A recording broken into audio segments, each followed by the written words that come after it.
तो ला नीना आया तो डुबा के मारेगा, एल नीना आया तो सुखा के मारेगा। और हम इतने महान देश में हैं कि जो किसानों को ना ला नीना के बारे में बताया जाता है ना एल नीना के। ये हमारे मौसम विभाग को पता होता है, लेकिन हमारा कोढ़िया डिपार्टमेंट अखबार में निकाल देता है। फसल को किसान औलाद की तरह मानता है। बस ये 3 काम कर दीजिए किसान सही, बाकी किसान तो इतना खुददार है कि 5 किलो भात वापस कर देगा। और एल नीनो ला नीनो की व्यवस्था अगर गवर्नमेंट नहीं करेगी ना तो हम खुदे कर देंगे, इतना हम बता रहे हैं। इंडिया हो गया, हमारे यहाँ हर चीज मौसम पे डिपेंड है। अभी जैसे किसान देखिए, धान के खेत में ठीक है अगर बारिश रुक जाए तब, और नहीं तो सोच रहा देर हो गया तो डूब गया, सड़ जाएगा धान। अगर पूरा डूब गया तब तो कहानी खत्म, सड़ जाएगा। अब किसान कहाँ जाएगा, बर्बाद हो जाएगा। इसमें मौसम की मार झेल लेता है किसान। ये है आपका प्रशांत महासागर और ये है आपका पेरू। क्या है, पेरू। यहाँ हम्बोल्ट की जलधारा है, यहाँ से एक गर्म जलधारा उत्पन्न होती है। कौन सी जलधारा, गर्म, नाम है उसका एल नीनो। क्या है, एल नीनो गर्म जलधारा। और चली आती है कहाँ पे, प्रशांत, उत्पन्न कहाँ होगी, प्रशांत महासागर, और चली जाएगी और हिंद महासागर को गर्म करेगी कि ठंडा। अरे भैया गर्म जलधारा गर्म न करेगा, क्या कर देगा, गर्म। और किस महीने में, जून जुलाई में। किस महीने में, जून जुलाई। ये जुलाई के महीने में आएगी और हिंद महासागर के क्या कर देगा, गर्म। अब ध्यान से देखो, हिंद महासागर जुलाई के महीने में इंडिया की मौसम गर्म होता है, क्योंकि सूर्य कहाँ आगे जुड़ा है, कर्क रेखा, और ये एरिया ठंडा होता है। ध्यान से समझना, जुलाई, जून जुलाई के महीने में सूर्य चला आता है कहाँ पे, कर्क रेखा पे, और जिस कारण विषुवत रेखा का एरिया ठंडा हो जाता है। ठंडा होने के कारण यहाँ की हवाएं भारी होकर नीचे बैठ जाती हैं और सूर्य कहाँ चला जाता है, इंडिया के ऊपर, कर्क रेखा के पास। तो यहाँ की हवाएं गर्म होकर तितर बितर होकर भाग जाती हैं, इधर उधर भाग जाती हैं, जिसकी भरपाई को करने के लिए यहाँ से हवाएं आगे बढ़ती हैं। और यही हवाएं आगे बढ़ने के दौरान समुद्र का पानी जो भाप बनकर उठा हुआ रहता है उसको ढकेल के ले जाती हैं और बादल बना के बरसा देती हैं। बादल बना के क्या करती हैं, बरसा देती। किसी को कोई दिक्कत, बादल बना के क्या कर देगी, बरसा देगी। तो बताइए, बारिश जो होता है, अगर हमारे इंडिया में गर्मी ही ना पड़े तो बारिश होगा, वही ना उसे आकर्षित करता है। लेकिन एक बात बताओ, अगर कोई इंसान भीख मांग रहा है और कोई पैसा वाला है तो पैसा वाला उसको दे देगा पैसा। एक काम करो, जो पैसा वाला है उसका ही पॉकेट मार लो। अब कहां से देगा भैया, उसका पॉकेट मार दी। तो यहाँ पे गर्मी नहीं पड़ता है, यहाँ ठंड रहता है। यहाँ क्या रहता है, ठंड। यहाँ क्या रहेगा, ठंड। ठंड रहेगा। यहाँ पे ठंड होने के कारण यहाँ की हवाएं भारी होती हैं और इसे ढकेल देती हैं ऊपर। लेकिन जिस वर्ष यहाँ से एक गर्म जलधारा एल नीनो आता है, क्या आता है, एल नीनो। क्या आता है, एल नीनो। एल नीनो चूंकि क्या है, गर्म है। अब ये बताइए, ये एरिया भी गर्म, एल नीनो इसको भी कर देता है गर्म, तो क्या यहाँ से मानसून ऊपर जाएगा, नहीं जाएगा, क्योंकि ये भी गर्म, ये भी गर्म। अब नहीं जा पाएगा, अब नहीं जाएगा भैया। एक गर्म एक ठंडा रहेगा तब तो फ्लो करेगा। ये दोनों गर्म हो गया, फ्लो करेगा। जून के महीने में, जून जुलाई में तो यहाँ गर्मी पहले ही से पड़ रहा था, और ये एल नीनो आके हिंद महासागर को भी क्या कर दिया, गर्म कर दिया। क्या कर दिया, गर्म।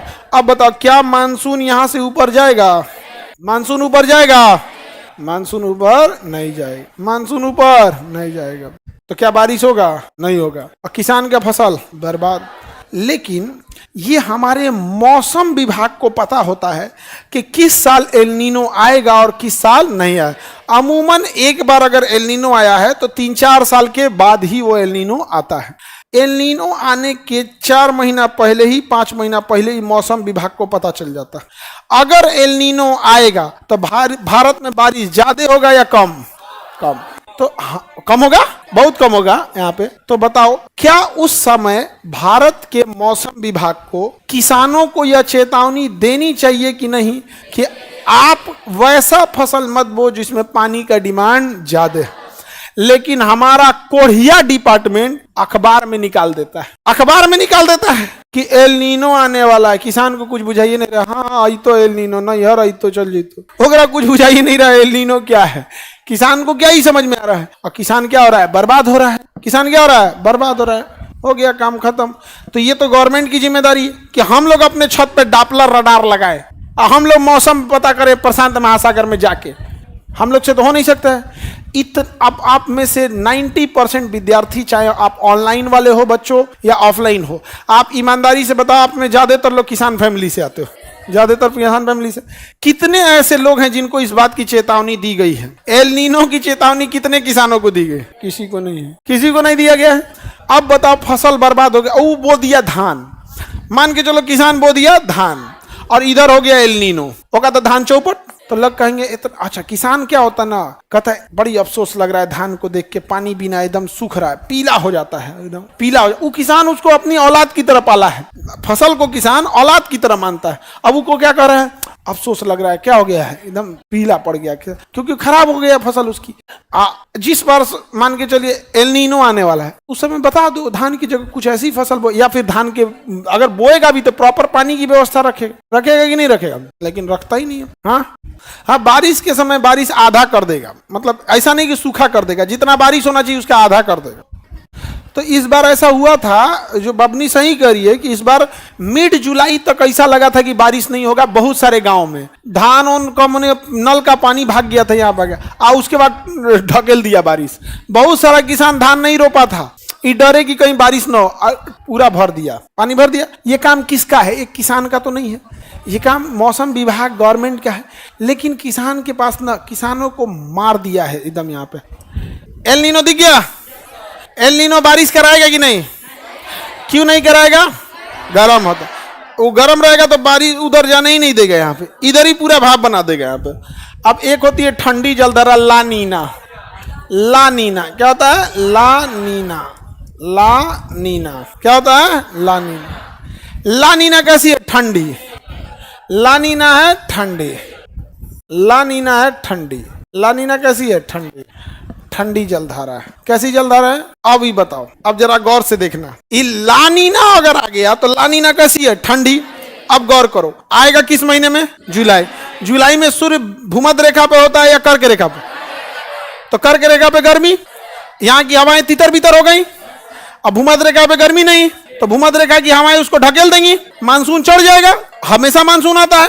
अगर इत्तेफाक से मानसून के साथ साथ ला नीना भी आया हो, क्या आया हो, ला नीना, तो ला नीना तो ठंडी है, ठंडी हवाएं भारी होती हैं, नीचे बैठती हैं, नीचे बैठने के बाद मानसून को वो और तेजी से ढकेल देंगी, क्या कर देगी, और तेजी से ढकेल देगी। तो ला नीना आया तो डुबा के मारेगा, ला नीना आया तो डुबा के मारेगा, एल नीना आया तो सुखा के मारेगा। और हम इतने महान देश में हैं कि जो किसानों को ना ला नीना के बारे में बताया जाता है ना एल नीना के। भैया हम ज्योग्राफी के टीचर हैं, हम तो यही बता सकते हैं ना कि इसका, हम ये कहां से बता देंगे कि आने वाला है कि नहीं आने वाला है। ये तो मौसम विभाग बताए अपना, वो डॉपलर रडार यहाँ पे भारत सरकार पेरू सरकार से टाई अप करे, मौसम विभाग से बताए कि हाँ वहां से चल दिया है। बीच में भारत सरकार का काम है ऑस्ट्रेलिया, क्योंकि बुलेट ट्रेन की रफ्तार से नहीं आते हैं सब, यहाँ पैदा होता है जनवरी में और आते आते उसको जुलाई हो जाता है। तो फिर यहाँ बीच में न्यूजीलैंड से संपर्क रखे कि वो बताए कि हाँ यहाँ से गया है कि नहीं, फिर ऑस्ट्रेलिया से, फिर इंडोनेशिया से क्या हुआ बताएं। यहाँ पे हम लोग ऑस्ट्रेलिया को फोन करेंगे, प्रधानमंत्री एल नीनो का क्या अपडेट है, फोन रख क्या बोलेगा यहाँ पे, हम लोग को फोन इंटरटेन करेगा। नेता नेता को इंटरटेन करते हैं सब, इसका एक चैन जब हाल है। बताओ किसान बेचारा मर रहा है। हकीकत में किसानों को यदि उसके मौसम का मार न झेलना पड़े, कीट पतंग और ये जो उसके खा जाते हैं कीड़ा, इसका मार न झेलना पड़े इसका, और उसकी फसल सड़े नहीं, जैसे कोल्ड स्टोर अगर रहेगा तो उसकी फसल नहीं सड़ेगी। बस ये 3 काम कर दीजिए किसान सही। बाकी किसान तो इतना खुददार है कि 5 किलो भात वापस कर देगा। उसको किस चीज का मार झेलेगा, पहला मौसम बर्बाद कर दिया, दूसरा कीड़ा लग जाएंगे, सब बीमारी लग गया उसमें, या फिर कोल्ड स्टोर है नहीं है, बेचारा गोभी बोया है, खत्म, बेच के निकालो नहीं तो कहानी खत्म। कहानी खत्म नहीं है। तुम अपने से देखो, तुम्हारे यहाँ किसान प्याज का उत्पादन होता है कि कोई बता सकते हैं कि आप में यहाँ किसी के यहाँ प्याज स्टोरेज व्यवस्था है, कोई बताओ, खत्म कहानी।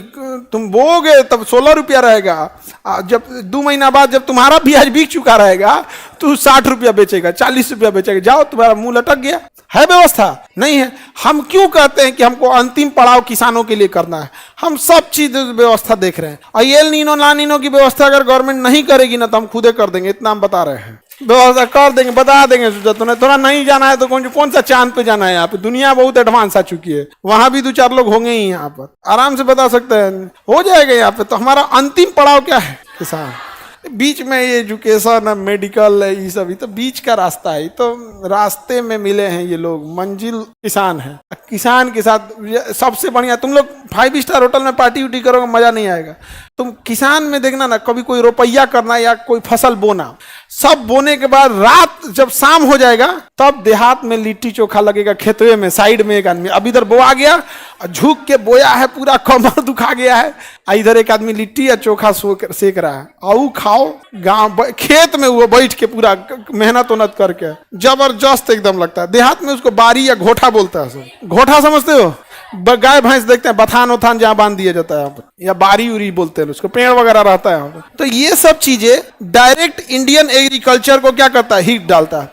यूपीएससी में क्वेश्चन पूछा था, जलधाराएं अर्थव्यवस्था को कैसे प्रभावित करती है? लो भैया, प्रभावित कर देगी कि नहीं? इंडिया में 56% लोग खेती में लगे हैं 56% है, प्राइमरी सेक्टर में लोग लगे हैं। नाश देगा कि नहीं? सूखा आया तो भी नाशेगा, भिगा दिया तो भी नाशेगा। अच्छा, यही याद कीजिए, हम आपको पढ़ाए थे अर्थव्यवस्था को कैसे प्रभावित करती है। नॉर्वे की जलधारा रूस के मुर्मुस्क बंदरगाह को जमने नहीं देती है, और अगर बर्फ से नहीं जमेगा पूरा अर्थव्यवस्था, उसके उत्तरी रूस की पूरी अर्थव्यवस्था केवल एक बंदरगाह से चलती है, मुर्मुस्क बंदरगाह, बाकी तो इस बर्फ जम जाता है। जलधाराएं करेंगी कि नहीं करेंगी?